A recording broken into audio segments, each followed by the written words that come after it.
starting in the name of Allah, the most gracious, the most merciful। आज हम discuss करेंगे technique used in cytology. Cell biology के अंदर जितने भी टेक्निक्स यूज़ होते हैं सेल को स्टडी करने के लिए, आज के लेक्चर में हम वो सारे पढ़ेंगे। ये टेक्निक्स इसलिए ज़रूरी है कि हमें पता है कि सेल माइक्रोस्कोपिक है।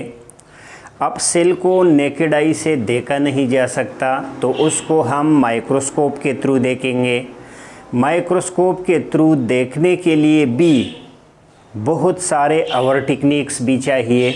लाइक फॉर एग्ज़ाम्पल हमें पता है कि सेल ट्रांसपेरेंट है, साइटोप्लाज्म ट्रांसलूसेंट है, तो हम उसको कैसे देखेंगे जब वो खुद ट्रांसपेरेंट है, जब उससे लाइट आर पार जा रही है तो माइक्रोस्कोप के नीचे वो सही से नज़र नहीं आएगा, तो हम उसको कलर करेंगे। तो ये कलर करना स्टेनिंग भी एक टेक्निक्स हो गया। अब अगर हमें उसका एक पार्ट चाहिए, जैसे हमें क्रोमोसोम अगर स्टडी करना है, राइबोसोम स्टडी करना है, तो इसको अलग करना पड़ेगा। ये अलग करना भी एक टेक्निक है जिसको सेंट्रीफ्यूगेशन या सेल फ्रैक्शनेशन कहते हैं। तो टेक्निक्स का मतलब ये है फॉर आइसोलेटिंग एंड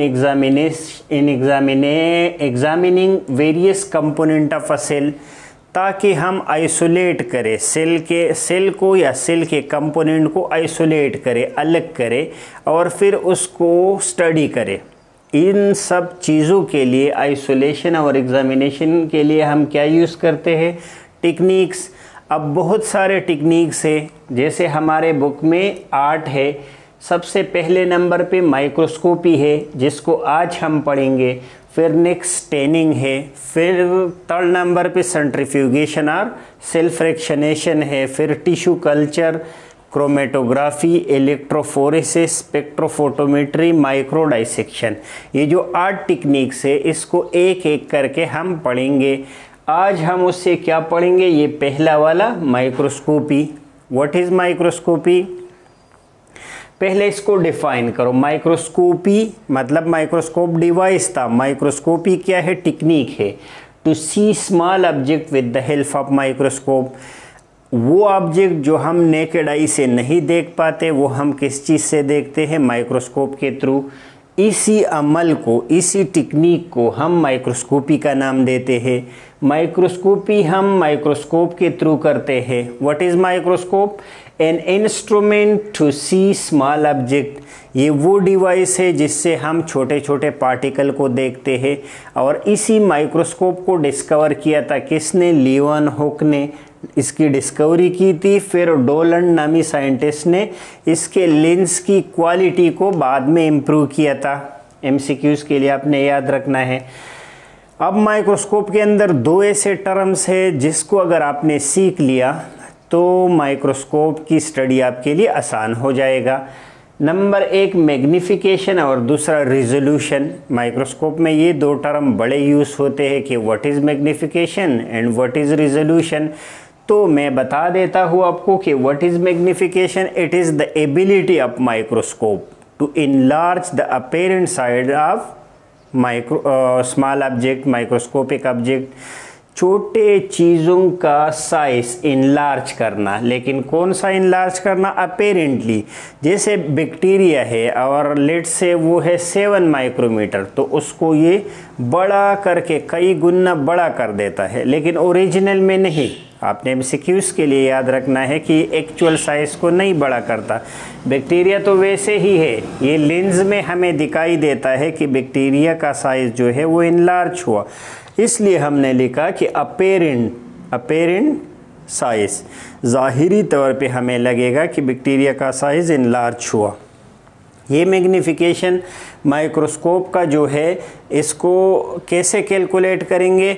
अगर हमारे पास सिंपल लेंस है तो उसका तो होगा, डिफाइन होगा कि आपको पता है लेंस यूजुअली सिंपल माइक्रोस्कोप का 10 टाइम बढ़ा देता है। लेकिन अगर ये लेंस कंपाउंड माइक्रोस्कोप का होगा तो फिर हम ऑब्जेक्टिव लेंस की जो मैग्निफिकेशन है उसको मल्टीप्लाई करेंगे आईपीस से।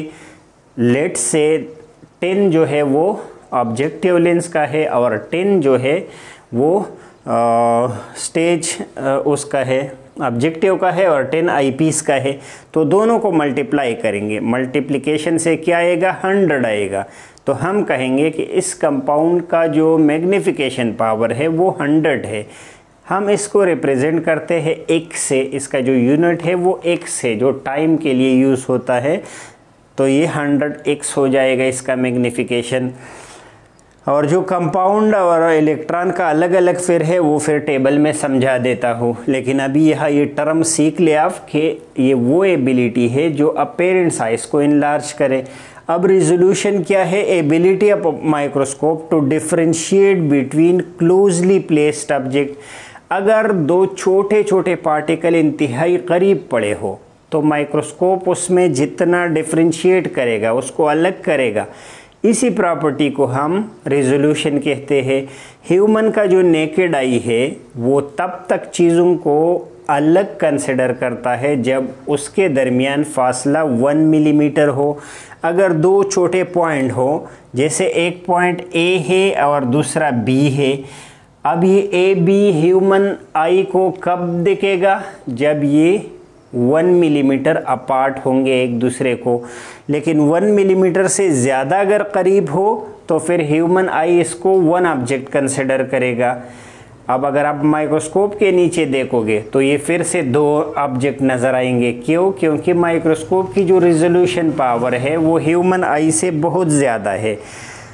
कितना ज़्यादा है? 500 दफ़ा ज़्यादा है। नेकेड आई का जो रिजोल्यूशन पावर है वो 1 मिलीमीटर है, जबकि लाइट माइक्रोस्कोप का 250 नैनोमीटर है। Nanometer is a small unit.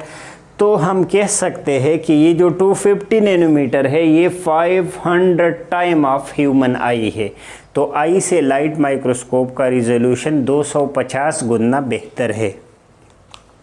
फिर हम इसके टाइप्स पढ़ते हैं। मैंने जगह जगह लफ्ज़ यूज़ किया, simple microscope, light, compound, electron. अब ये किस उस पे हम कहते हैं, तो जो लाइट माइक्रोस्कोप है 2 टाइप के हैं, एक लाइट है, एक इलेक्ट्रॉन माइक्रोस्कोप है। माइक्रोस्कोप के मेन 2 टाइप हो गए, लाइट माइक्रोस्कोप और इलेक्ट्रॉन माइक्रोस्कोप। अब नाम को देखो, लाइट माइक्रोस्कोप से समझ में आता है कि इसके स्टडी के दौरान लाइट का यूज़ हुआ है, जबकि इलेक्ट्रॉन माइक्रोस्कोप में a beam of electron use हुआ है, इसमें लाइट का इस्तेमाल नहीं है। कैसे, मैं बता देता हूँ। लाइट माइक्रोस्कोप जो है आपने अपने लैब में देखा होगा, जो माइक्रोस्कोप पड़ा होता है तो पहले आप उसको लाइट से कनेक्ट करते हो, फिर बटन को ऑन करते हो तो नीचे से लाइट इल्यूमिनेट करती है, ऑब्जेक्ट पे लाइट पड़ती है, तब आप उसको देखते हो। तो इसीलिए इसको लाइट माइक्रोस्कोप कहते हैं। इसके भी 2 टाइप्स है, एक का नाम है सिंपल माइक्रोस्कोप, दूसरा का नाम है कंपाउंड माइक्रोस्कोप। नाम से ये अंदाज़ा होता है कि जो सिंपल माइक्रोस्कोप है उसमें सिंपली एक लेंस है और कंपाउंड माइक्रोस्कोप में मल्टीपल लेंस है। सिंपल को हम डिफाइन करेंगे हैज़ ओनली 1 कन्वेक्स लेंस, और वो लेंस हमेशा कन्वेक्स होती है, विच इज़ यूजुअली ऑब्जेक्टिव। और वो अगर माइक्रोस्कोप की शक्ल में है वो लेंस तो वो नीचे ऑब्जेक्ट की तरफ होगा। या अगर ये कभी कभी मैग्नीफाइंग लेंस को भी आपने देखा होगा, वो भी एज अ सिंपल माइक्रोस्कोप हम यूज़ करते हैं, उठा के ऑब्जेक्ट के ऊपर उसको रखते हैं, सिंपली एक कन्वेक्स लेंस होता है। तो वो क्या है, वो आपके पास सिंपल लाइट माइक्रोस्कोप है। और जो कंपाउंड लाइट माइक्रोस्कोप है ये सिस्टम ऑफ मल्टीपल लेंस है, आईपीस एंड ऑब्जेक्टिव लेंस। इसमें सिस्टम है, आईपीस भी है, ऑब्जेक्टिव लेंस भी है। और आपने ऑब्जेक्टिव लेंस में देखा होगा कि 40x, 100x, 200x ऐसे बहुत सारे लेंस का सिस्टम होता है। आपको जो चाहिए आप वही वाला टर्न कर देते हो। तो इसमें मल्टीपल लेंस होते हैं और ये उससे ज़्यादा रिजोल्यूशन और ज़्यादा मैग्नीफिकेशन का होगा। एक और माइक्रोस्कोप का टाइप है इलेक्ट्रॉन माइक्रोस्कोप, जिसमें हम बीम ऑफ इलेक्ट्रॉन को स्टडी करने के लिए यूज़ करते हैं। ये जो इलेक्ट्रॉन माइक्रोस्कोप है ये मॉडर्न है, ये एक्सपेंसिव है, ये मोर टेक्निकल है। और इसके भी 2 टाइप्स है, ट्रांसमिशन इलेक्ट्रॉन माइक्रोस्कोप और स्कैनिंग इलेक्ट्रॉन माइक्रोस्कोप। अब इन दोनों में डिफरेंस क्या है? ट्रांसमिशन इलेक्ट्रॉन माइक्रोस्कोप हम तब यूज़ करते हैं जब सेल को या टिश्यू को अंदर से देखते हैं। तो इनसाइड के स्टडी के लिए हम ट्रांसमिशन इलेक्ट्रॉन माइक्रोस्कोप यूज़ करते हैं, जबकि सरफेस के ऊपर अगर होल सरफेस को स्टडी करना है तो आपने स्कैनिंग इलेक्ट्रॉन माइक्रोस्कोप यूज़ करना है। ट्रांसमिशन हमेशा 2D स्ट्रक्चर देगा, जो 2 डायमेंशन एक्स और वाई में आपको जैसे पिक्चर है, पिक्चर जैसा स्ट्रक्चर देगा।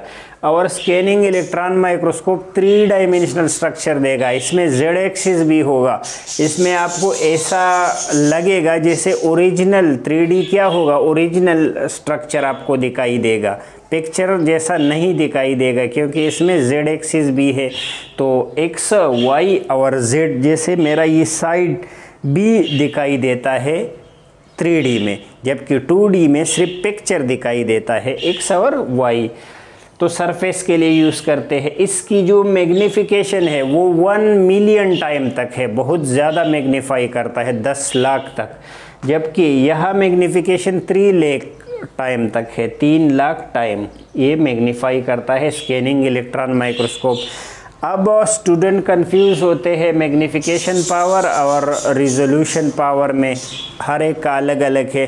तो अगर इसको एक टेबल में लिखा जाए और टेबल में देखा जाए तो कंपेयर करना भी आसान होगा और आप याद भी रख पाओगे। जैसे मिसाल के तौर पे 2 किस्म के माइक्रोस्कोप हमने पढ़े, लाइट और इलेक्ट्रॉन। लाइट में जो सिंपल है उसके मैग्नीफिकेशन पावर 10 टाइम है, क्योंकि ये 1 लेंस है तो यूजुअली 10 टाइम होता है, जबकि कंपाउंड माइक्रोस्कोप का 1000 से 2000 तक मैग्नीफिकेशन पावर है और 250 नैनोमीटर रिजोल्यूशन है। इलेक्ट्रॉन माइक्रोस्कोप में ट्रांसमिशन इलेक्ट्रॉन का 1 मिलियन तक मैग्नीफिकेशन है, जबकि 1.4 नैनोमीटर इसकी रिजोल्यूशन है। और scanning electron microscope 3 lakh time तक ये क्या करता है, मैग्नीफाई करता है, जबकि 2.3 नैनोमीटर इसकी रिजोल्यूशन है। आज हमने क्या पढ़ा, आज हमने ये पढ़ा कि व्हाट इज़ माइक्रोस्कोपी। ये भी टेक्निक है माइक्रोस्कोपी, जैसे उसके टेक्निक्स थे सारे, बाकी टेक्निक्स एक एक अब हम पढ़ते हैं। आज हमने माइक्रोस्कोपी पढ़ा। माइक्रोस्कोपी क्या है, to see the smallest microscopic object under microscope.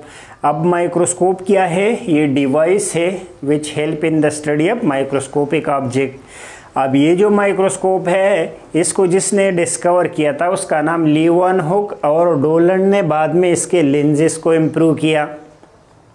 Microscope में 2 टर्म हमने देखे, मैग्नीफिकेशन वो है जो enlarge, the ability to enlarge the apparent size, ये मैग्नीफिकेशन है।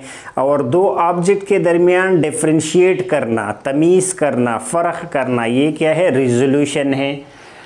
अब टाइप्स क्या है माइक्रोस्कोप की, तो लाइट की बुनियाद पे अगर हम स्टडी करते हैं बीम ऑफ लाइट को यूज़ करके तो उस माइक्रोस्कोप को लाइट माइक्रोस्कोप कहेंगे, जबकि इलेक्ट्रॉन माइक्रोस्कोप में बीम ऑफ इलेक्ट्रॉन यूज़ होगा।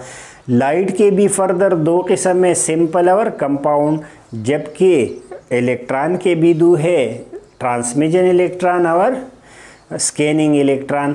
सिंपल और कंपाउंड में जस्ट इसमें एक लेंस है सिंपल में, जबकि कंपाउंड में मल्टीपल लेंसेज लगे हैं। इलेक्ट्रॉन में जो ट्रांसमिशन है वो हम तब यूज़ करते हैं जब सेल को इनसाइड स्टडी करते हैं और इसमें 2D स्ट्रक्चर हम देखते हैं, जबकि स्कैनिंग इलेक्ट्रॉन माइक्रोस्कोप से होल सरफेस स्टडी करते हैं और ये हमें 3D स्ट्रक्चर देता है। माइक्रोस्कोप जो है इसकी मैग्नीफिकेशन और रिजोल्यूशन अलग अलग है। सिंपल माइक्रोस्कोप की मैग्नीफिकेशन 10 टाइम है और रिजोल्यूशन भी कंपाउंड से कम होगी। मतलब कंपाउंड की कितनी है, कंपाउंड की 250 नैनोमीटर है, तो इसकी रिजोल्यूशन इससे कम होगी, और ह्यूमन आई की 1 मिलीमीटर है, उससे ज़्यादा होगी। ये लेंस पर डिपेंड करता है आपने कौन सा वाला सिंपल लेंस ले लिया। कंपाउंड में 1000 से 2000 तक इन बिटवीन 1500-1600 टाइम ये बढ़ा देता है कंपाउंड माइक्रोस्कोप, और रिजोल्यूशन इसकी 250 नैनोमीटर है।